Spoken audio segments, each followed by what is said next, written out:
Hello, I'm Bart Adesh, Professor of International Development at McGill University. And today I'm here with Mark Goldsmith, the outgoing chair of the World Bank Inspection Panel. Mark was appointed to the panel in November 2019 and became the chair in December 2023. Mark brought with him more than a quarter century of experience managing complex projects and teams across financial services, development, strategy consulting, and energy. His leadership extends to both the public and private sectors, where he has demonstrated the ability to manage relations with a range of stakeholders, serve on and engage with corporate boards, and lead the implementation of industry-wide and sector solutions. Mark, welcome. Thank you, Bob. So, as your term comes to a close, what key accomplishments or changes are you most proud of?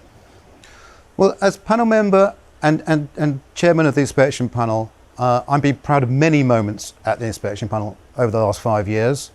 I can think of two key areas where probably I'm most proud. I think the first is cases. Cases are the fundamental lifeblood of the inspection panel. And there are two cases in particular which I think have been a key achievement, both of myself and of the team.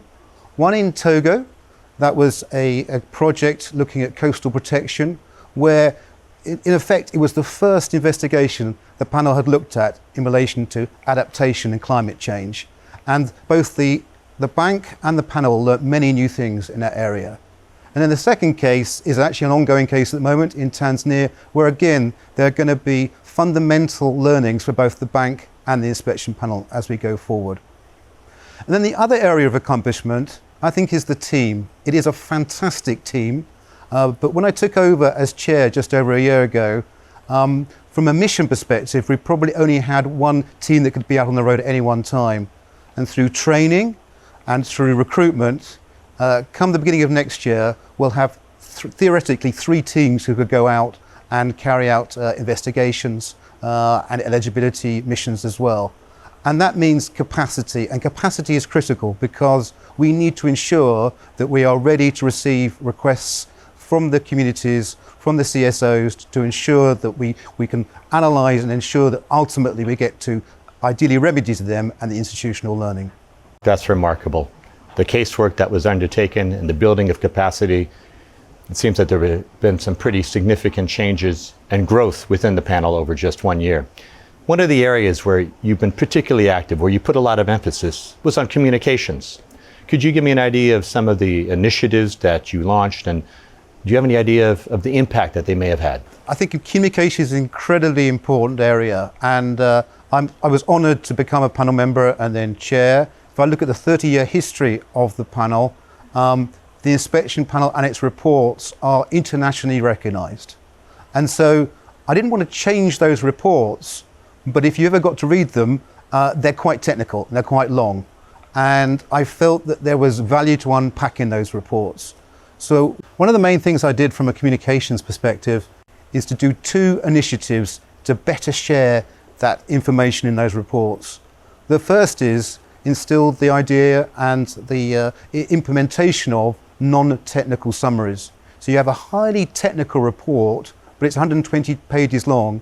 And what we've managed to do is convert that into 5, 6, 7, 8 pages of non-technical information that has a lot of the value, a lot of the information from it. And then secondly, we've done the production of videos for the cases. And we've already done 2 this year. So we've done one for the Togo case, in fact, and we've just done one for Bolivia, which has just been released this week. And again, this brings the cases to life for a wider audience. And we've had a lot of feedback from particularly technical people, particularly other accountability mechanisms, and they want to follow suit. They want to follow this process of enabling the reports to be more widely understood and basically being a kind of barrier to entry for people from information to be broken down so that they can actually gather the full value of the inspection panel and its inspection panel's reports. Mark, this is quite an achievement on the part of the panel and a great innovation, providing lessons learned and sharing the outcome of your investigations through a mode of communication. And in fact, I understand that other parts of the World Bank are looking to the panel's experiment with these panel discussions as something that they might adopt in their own areas of work. Let me ask you another question, this about stakeholder engagement. So obviously the panel has to work with a whole range of actors. And I wanted to ask you, during your tenure, how have stakeholder engagement activities evolved? How are you interacting with civil society, for example? Yeah, I mean, you are correct. There are a number of different stakeholders which are very important. And in fact, we did a whole stakeholder mapping exercise at the beginning. And I think there are probably three key stakeholders. One is, of course, the community and the requesters and the CSO community as well. One is the board, who are effectively our boss. And the other one is management. And I would say when I took over the role, the board and management were being very well served. But I think probably there are some improvements that could be done from a CSO perspective and also from a community perspective. From a CSO perspective, one of the things we have done that I've installed over the last year is a workshop with those CSOs. In fact, we've just come from one this morning. It's a twice yearly meeting. And what it does is it enables the CSOs to become up to date on all the cases that we're doing in one time slot. So we've got representatives from some of the most important CSOs, some of the ones who focus on the inspection panel, and it enables them to fully understand where we are on all our cases. And we run that twice a year, and as I say, we've just done one of those this morning. The second thing it does is it allows us to explain what we're doing in the inspection panel on the non-case stuff. So in areas like mutual reliance that we're working on, areas of communications that we're working on, and so it provides the CSOs with a fully up-to-date picture of how the inspection panel is working from both a case perspective and on wider areas. And then the second thing, and I think probably it's the area I'm most proud of actually, I think of my best 3 days in the inspection panel. It wasn't in HQ here, it wasn't at the board meeting. It sounds very sort of lovely, but it was such an important thing. It was on the beach in Togo. We did an investigation in Togo, as I mentioned, on looking at coastal protection and really to do with a just transition and ensuring that the community didn't lose out from what was basically a good project. It was a project that was trying to protect the community from coastal erosion. Now, if you know the panel process, one of the things we do is we share the reports with the community. Now, the community in that area, I mean, it's a French-speaking country, but they speak Ewe. So one of the obvious things we had to do was have translation into the local dialect. But much more than that, this was A3 pictorial pictures, this was question and answers to people who are very bright but probably don't have a formal education. So the reality is that we had to use a lot of sort of other ways of communicating that information, and ultimately I think we gave them agency to be able to input into the management action plan, the MAP as we call it, which is developed by management through consultation with the community. So I think, yes, we've been working very hard on some of the other stakeholders, not just the board, which is obviously our boss, and management as well.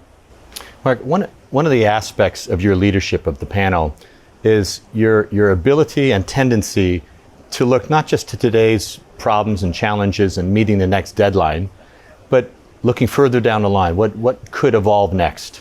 And in this context, you flagged climate change as an issue that could become increasingly common in inspection panel cases. And so I wanted to ask you, how might this come about, and how do you see the inspection panel adapting to this development? Well, let's just give some context here.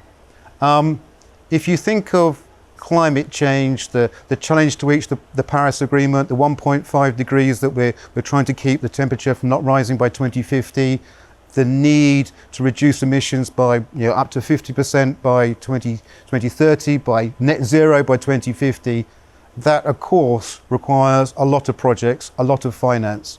So you then translate that into what the bank is doing. 45% of future loans that are coming from the bank are related to climate projects.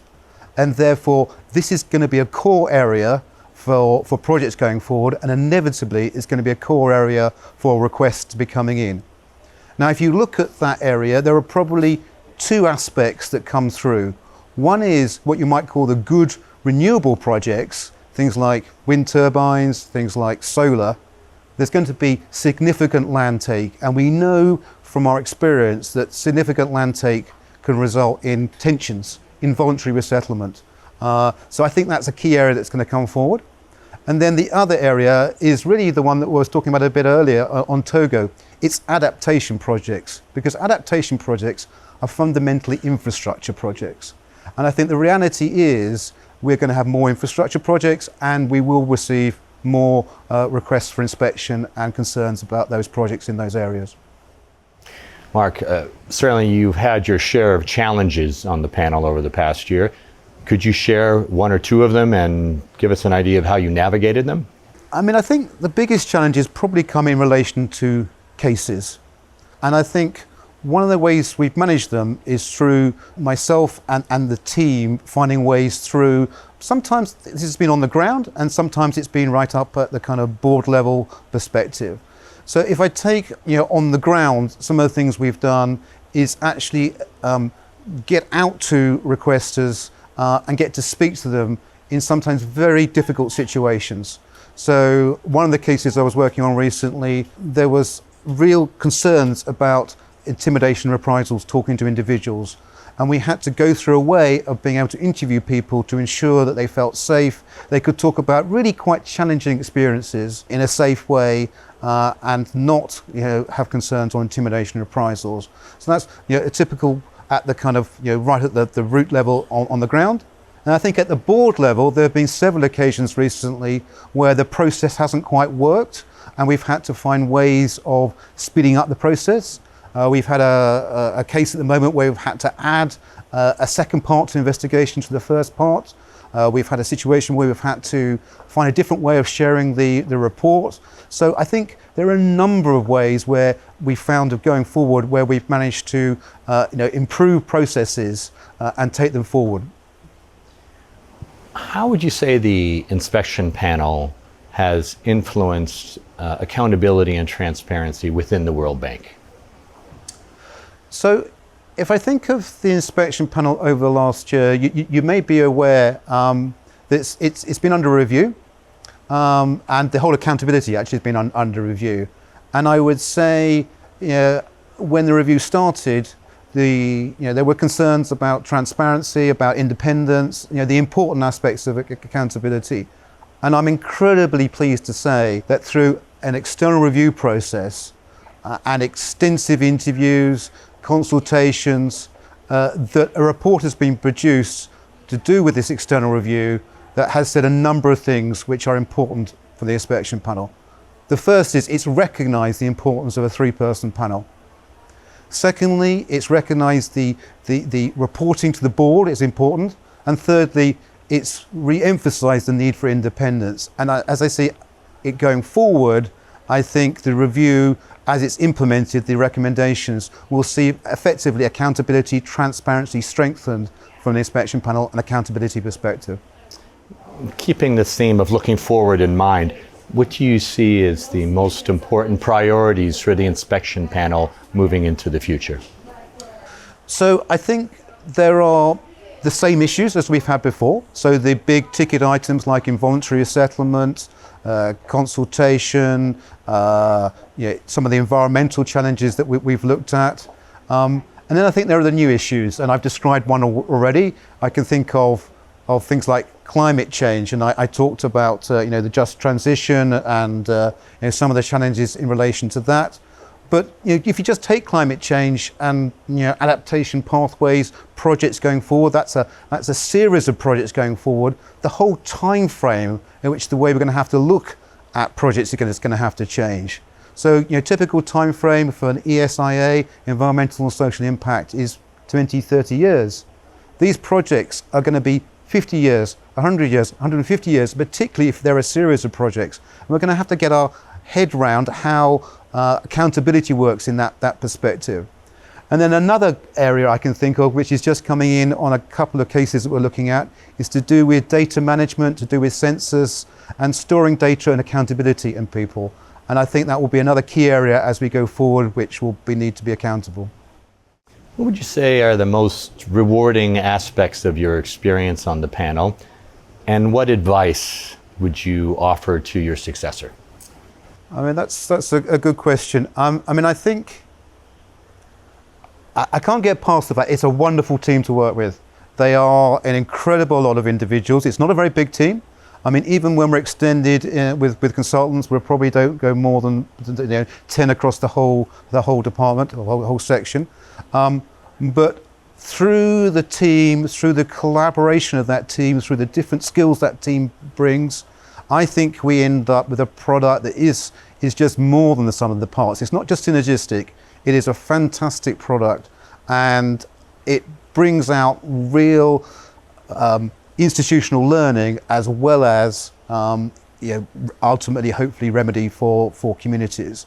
So I think that's the bit that's the best part of working with the panel, and it's the bit that I would definitely try and keep going as I would go forward from a chair perspective. I mean, I think you're aware Ibrahim Pam is becoming chair. I've been working with him for the last couple of years. He's a legal specialist. I think the panel's in great hands, and I think just very much leveraging the whole team and using that, carrying on that process, I think will be the most rewarding and ultimately will be the best for the inspection panel.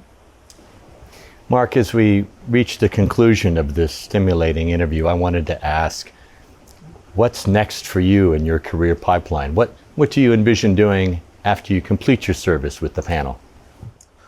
That's a really good question. I mean, if I look at my career, it has steered to the emerging markets. It steered to climate change, just transition. I spent some time as a board member on as a non-executive director of the power company of Cameroon. So I think it's at that intersection of energy, climate change, emerging markets, but at the very strategic board level that I see that I can add the most value going forward. Mark, thank you for taking time to share your reflections with us today. But thank you as well. Thanks for the opportunity to speak with you.